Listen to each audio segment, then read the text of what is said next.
Assalamualaikum warahmatullahi wabarakatuh. Shalom, Om Swastiastu, Namo Buddhaya, salam kebajikan, salam sejahtera bagi kita semua. Selamat datang kembali di channel Sirait Media bareng saya Leonardo Sirait. Gimana kabarnya kalian hari ini kawan-kawanku? Semoga selalu sehat, dimudahkan urusannya dan pastinya dijauhkan dari fitnah dan hoaks ya teman-teman ya. Ya, di video kali ini kita akan bahas sesuatu yang meledak di tengah panasnya drama politik Indonesia. Siapa lagi kalau bukan tokoh yang sempat menghilang seperti jin di siang bolong. Ya kan? Siapa dia Bang Leo? Yaitu Egy Sujana. Setelah beberapa minggu mangkir dari panggilan polisi dengan alasan berobat ke Malaysia ya. Akhirnya beliau muncul juga teman-teman ya. Dan langsung bikin heboh gitu. Egynya nggak tanggung-tanggung. Datang ke Polda Jaya pakai kursi roda. Ini sakit beneran atau bagian dari strategi? Ya kan? Kita nggak mau ya suujon ya teman-teman ya, tapi kita juga bukan boneka. Jadi mari kita cermati bareng-bareng. Yang bikin tambah seru lagi pasca pemeriksaan, Egy malah terkesan ingin cuci tangan gitu ya. Kayak di wastafel gitu. Dia bilang nggak mau dikaitkan sama sekali dengan kasus dugaan ijazah palsu Pak Jokowi.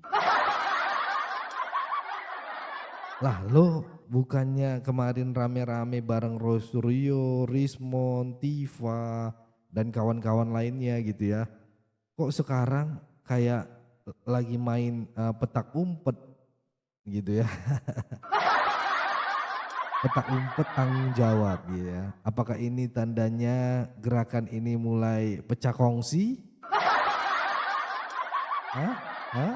Yeah. Dalam pengertian hukum, saya tidak mau diperiksa karena dikaitkan dengan yang bukan ada hubungan hukumnya dan tuduhan tindak pidananya kepada saya pasal 160. Saya tidak melakukan itu. Saya tidak melakukan transmisi dan lain sebagainya, nggak ada itu. Jadi dalam perspektif hukum clear bahwa saya tidak ada hubungan hukum, tidak ada tindak pidana yang saya lakukan. Nah itulah makanya saya sempat keluar karena nggak ada hubungannya dengan yang mereka persoalkan, mungkin ke Rosuryo, ke Rismon, itu pasal-pasalnya mungkin sama tapi kondisi objektif di lapangannya berbeda. Asik. Karena Anda bisa lihat fakta, 2 bulan terakhir ini saya tidak pernah bicara. Saya baru bicara lagi tadi, kurang lebih jam 11-an itu. Setelah sebelum itu saya tidak pernah bicara. Saya bicara juga karena untuk memenuhi undangan. Kalau saya tidak bicara seperti itu, berarti saya tidak istiqomah, tidak teguh pendirian dalam membela agama Allah ini. Waduh. Yang saya bela adalah 3 hal penting. 1, kejujuran. 2, kebenaran. Dan 3, keadilan. Nah, oleh karena itu, dalam pengertian hukum, itu semuanya berlaku universal di seluruh dunia. Orang butuh kejujuran, orang butuh kebenaran, orang butuh keadilan. Nah, dikaitkan dengan ijazah palsu Jokowi, problem awalnya Jokowi tidak jujur, itu saja.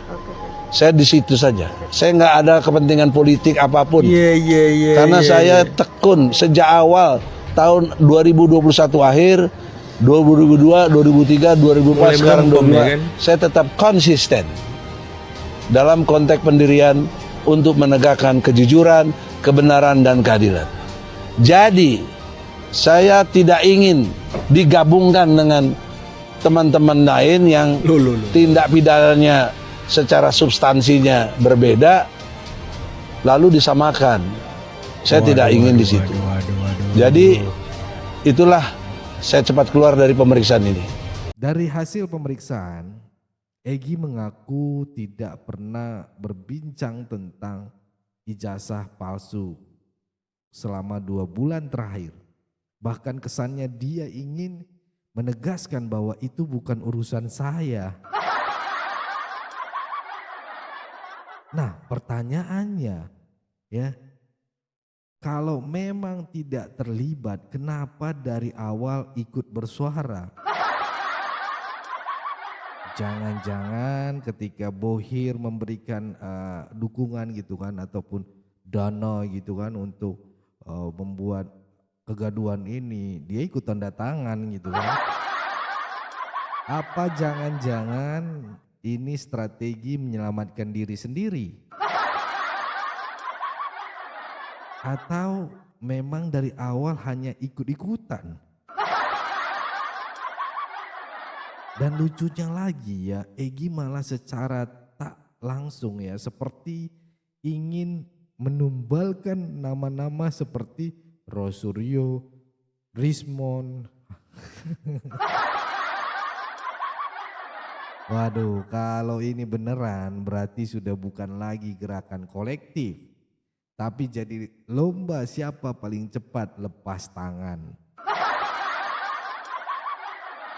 Setelah Egy melepas diri, kini sorotan mengarah ke Rismon dan Roy Suryo. Ya, Rismon keluar dari ruangan pemeriksaan dengan wajar, pucat pasi gitu ya, kayak katanya sih karena tekanan gitu. Tapi ya wajar saja karena publik mulai tahu bahwa Rismon bukan ahli forensik. Dan juga bukan akademisi, bahkan bukan praktisi. Ia hanya seorang penulis buku. Lah, terus gimana ceritanya bisa dijadikan ahli di kasus sensitif seperti ini? Kalau sampai keterangan ahlinya dipertanyakan, berarti fondasi kasusnya jadi rapuh banget dong. Nah, hukum itu adalah hukum yang mencerdaskan, bukan menjerumuskan, ya. Kata Prabowo, jangan nyakiti hati Jangan rakyat. nyakiti hati rakyat. Nah, oleh karena itu, karena abang sudah menyindir Pak Prabowo, kami juga meminta nih Pak Prabowo ya, karena masih adem ayam aja tidak bicara apapun, tapi kami hargai beliau ini orang yang bijaksana barangkali ya, dilihatnya dahulu apa perkembangan ini, tapi tolong jangan lama-lama Pak. Ya, kalau itu merupakan Minta suatu backup kesalahan, Faton notorious, ada orang yang senantiasa mempunyai sikap dan tingkah laku untuk menyalahi akidah, maka itu harus segera dilawan, dihentikan Pak ya. Ini yang bisa kami sampaikan. Apalagi rakyat sudah disakiti. Apalagi rakyat sudah disakiti ya, dan banyak bukti-bukti menyakiti. Kita kembali ke Kurnia minta tolong ke Pak Prabowo ya.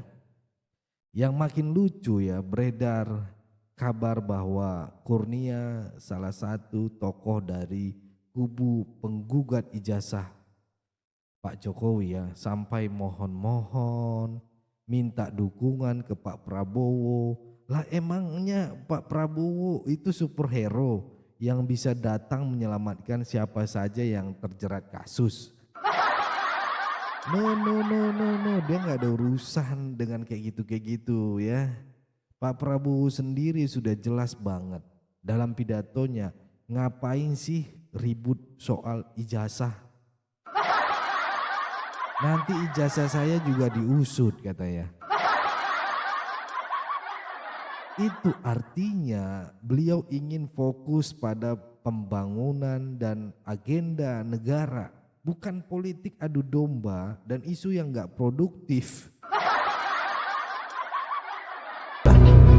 Rismon gugup. Waduh.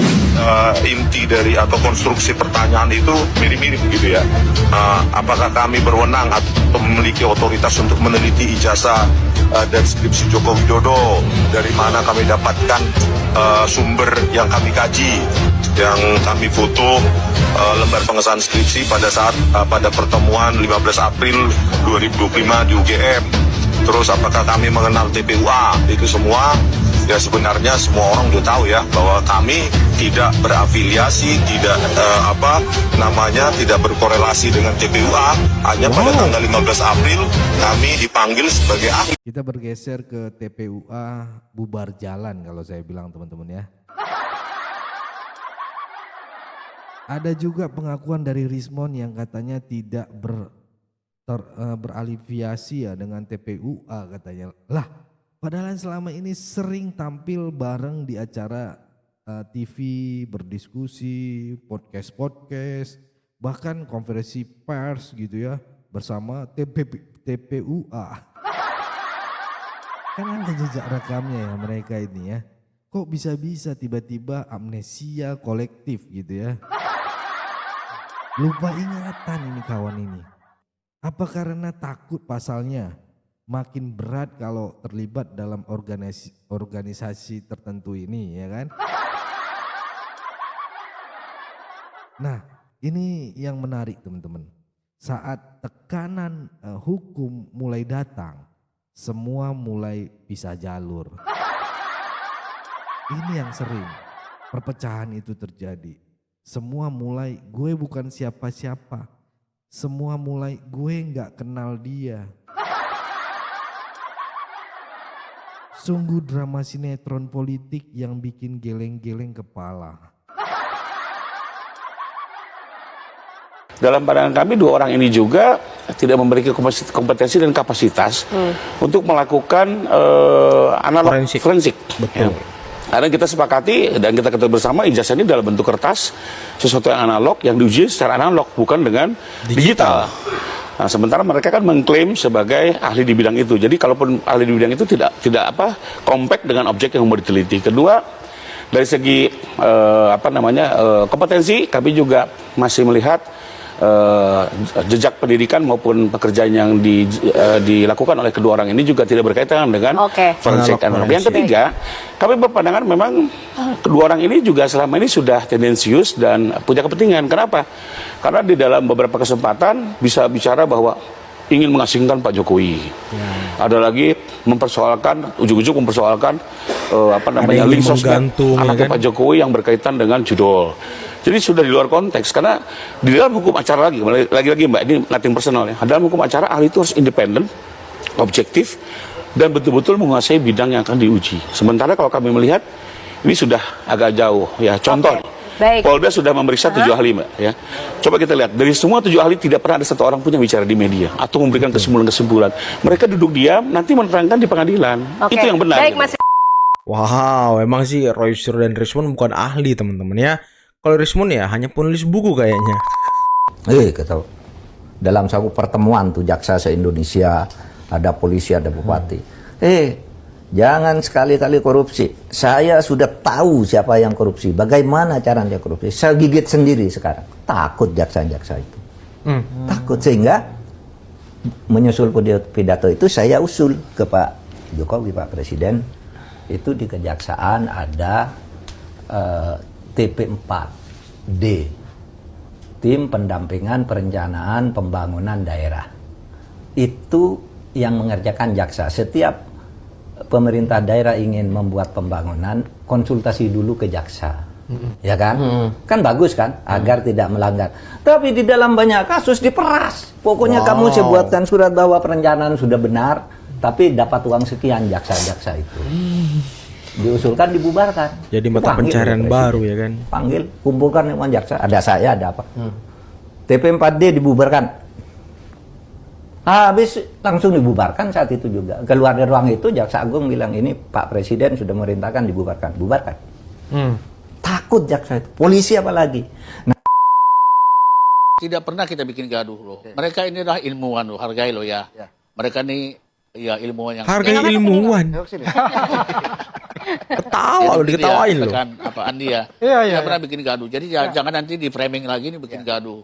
Sebenarnya yang bikin gaduh siapa? Saya boleh taruhan nih. Lihat aja polling di masyarakat. Yang bikin gaduh siapa? Jadi saya nggak boleh jelaskan di sini. Tapi udahlah kita lihat sendiri kan. Apa yang mau dilihat sih? Sekarang apa? Presentasinya rata-rata mendukung kita. Ya. Itu tidak perlu dijelaskan di sini. Tapi kita tahu sendiri masyarakat. Jadi artinya yang bikin gaduh siapa? Royster CS lah. Ya kan kita bisa melihat lah ya. Dimana kemarin tanggal 5 itu kan ada apa namanya kayak FGD mereka itu kan. Menyusun strategi-strategi itu kan. Ada statement mengatakan gitu, kita walk out dan kita press conference gitu. Ya kan kita siapkan lah senjata-senjatanya itu. Ya kan saya bilang bagaimana ini? Artinya apa? Memang sudah mempersiapkan itu gitu loh. Kalau kita bicara kegaduhan-kegaduhan itu kan selama kan gitu. Coba, ya kan? Mau diundang 11.000 triliun saya akan siap hadir gitu kan. Nggak taunya tapi ada tapinya gitu. Ada tapinya. Menurut ya, pengacara kami ya kita sangat lebih menghormati pengacara pada kepolisian, lembaga kepolisian. Betul. Ya kan? Hadirlah ke grup sebelah yang sama-sama satu kolam. Tapi hari ini hadir Sama-sama Bang satu Rizwan. kolam ya kan? Itulah saya bilang, saya bersyukur sekali karena Abang Da ini berani untuk ya membujuk mereka untuk hadir. Rismon Sianipar yang mempertanyakan keaslian ijazah Presiden ke-7 RI Joko Widodo, Jokowi, selama ini dikenal sebagai ahli digital forensik. Betul, ahli katanya. Namun, belakangan diketahui profesi asli Rismon Sianipar ternyata adalah penulis buku.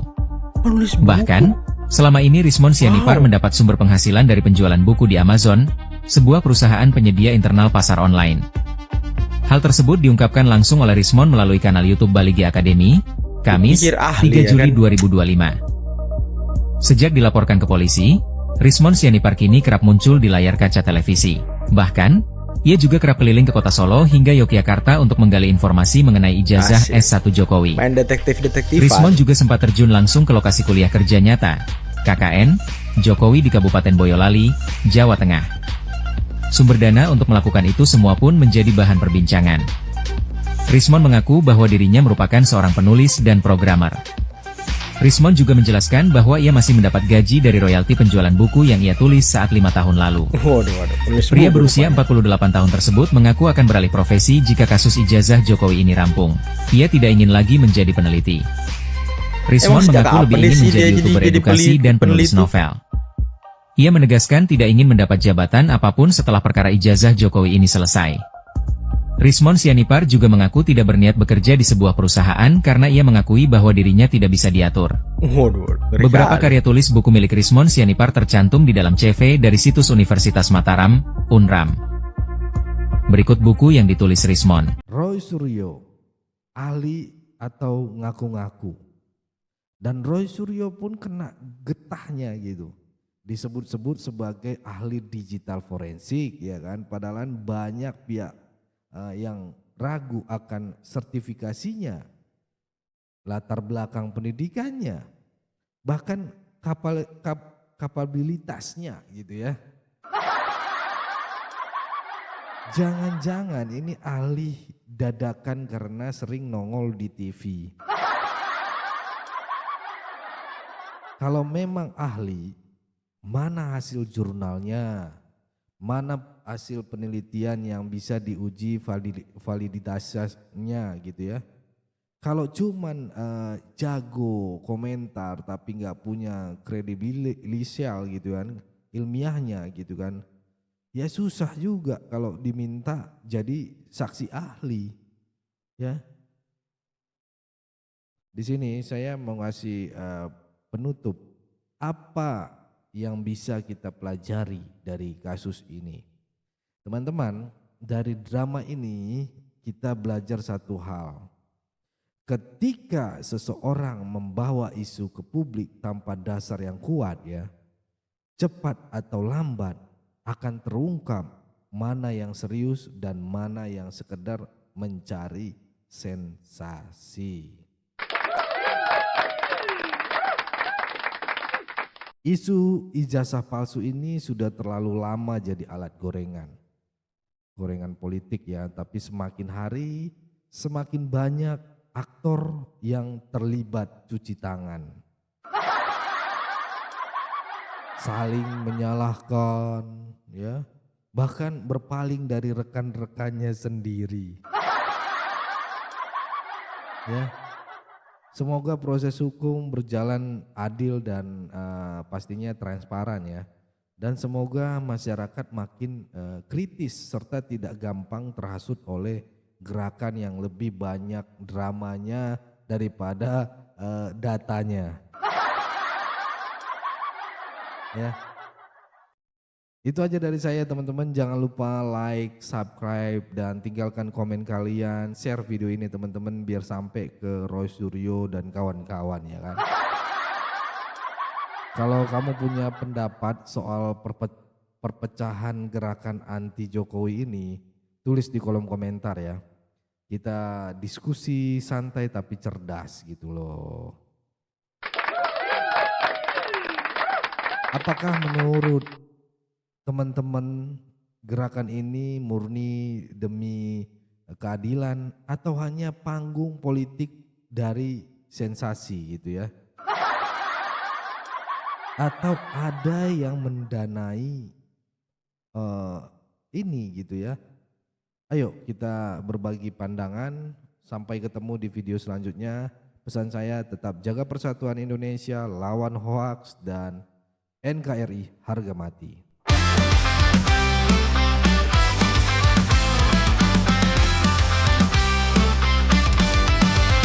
Dari suara rakyat kecil kami datang, bukan cuma duduk manis lalu diam. Siar media tajam dan terbuka, bawa kabar jujur tanpa drama. Tanah air ini milik bersama, bukan buat adu domba dan sengketa. Kami lawan fitnah, hoaks, busuk tak bermoral, sikap bohir yang cuma mau bikin viral.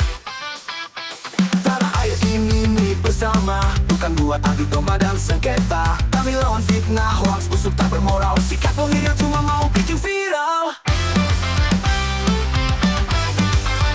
Suara Jokowi, semangat Prabowo Gibran, dukungan kami untuk Prabowo jalan. Bangun negeri tanpa tipu daya, bersatu kuat itulah senjata. Sirait media, ayo bersuara, biar terang fakta menyala. Jangan mau dipecah belah, kita lawan hoaks, kita belah bangsa sampai sekarang. Ayo bersama, suarakan kebenaran yang nyata. Sirait media bukan sekadar berita, tapi suara nurani Indonesia. NKRI harga mati, bohir pemecah bangsa minggir sana. Kami bukan boneka, kami warga merdeka. Setiap video kami ajarkan cinta untuk Indonesia damai selamanya. Sirait media, ayo bersuara, biar terang fakta menyala. Jangan mau dipecah belah,